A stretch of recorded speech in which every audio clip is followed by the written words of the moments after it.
Prime Minister visits Mullah.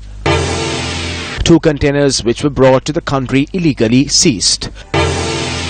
1 dead following a clash in Hatton.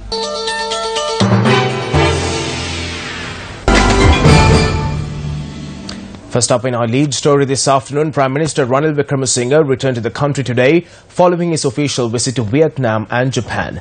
Now, earlier this morning, the Prime Minister arrived at the location of the Mullah garbage dump collapse. Army officials involved in the rescue operations were present at the occasion when Prime Minister Ranil Wickremesinghe arrived in Mullah along with Minister Sagala Ratnayaka. Actually, we have already excavated this area. We have decided to provide homes to everyone that lost their homes in this tragedy. We have also found these houses through the Urban Development Authority. By May or July, we will be able to relocate these houses. Till then, we will provide assistance to them. We are trying to evaluate the losses caused to personal properties, and I believe we will have an estimate by Friday. All institutes must work together to resolve this issue. Teams from Japan and the World Bank will also be coming to provide assistance. We plan on removing this garbage dump from this location. We cannot let the people of Kolonava bear this by themselves. We will have to come up with a solution that everyone can accept and that does not harm the environment. Our armed forces have done a great job with the rescue operations. I want to extend my gratitude towards the officers as well as the government servants of this area. I am confident that we can wrap up these proceedings by Friday.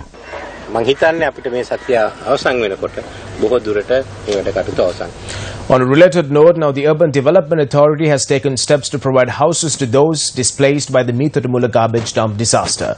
Its chairman, Professor Jagat Munasinghe, said that 98 houses have been constructed in Salamula Kolonava for those residing in city slums. Now, the UDA has taken steps to provide these houses to those displaced by the Mullah disaster.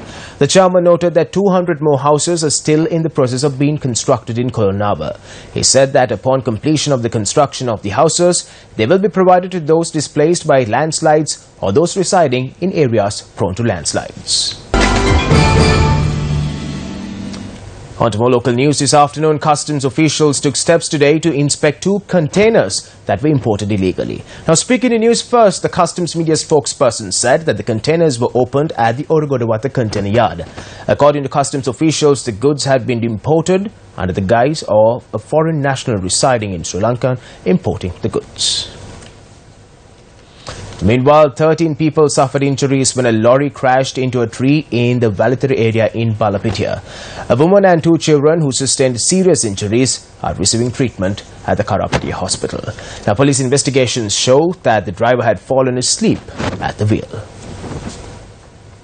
Meanwhile, on to more tragic news. A 1.5-year-old infant died in an accident in Habaradua when a car collided with a motorbicycle. The deceased infant was travelling with her parents on the motorbicycle. The driver of the car has been arrested. 2 Chinese nationals and a Sri Lankan were arrested at the Bandaranaike International Airport today, along with illegal cigarettes worth 3.1 million rupees. The Sri Lankan national had been returning to the country from Kuwait, while the 2 Chinese nationals had arrived in Sri Lanka from Dubai. The Chinese nationals are a 49-year-old woman and a 42-year-old man. And on to a headline-making story this afternoon, a person was killed and 3 others injured in a dispute that arose between 2 parties in Kuragama, Hatton. Police said that the fight ensued as a result of a heated argument.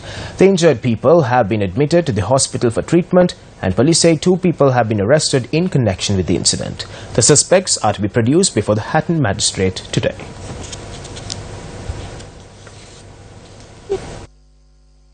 Well, on that note, we wrap up this edition of Lunchtime News. Thank you very much for stopping by. We have more news on our website, www.newsfirst.lk. We'll see you again at 1:55 with the latest.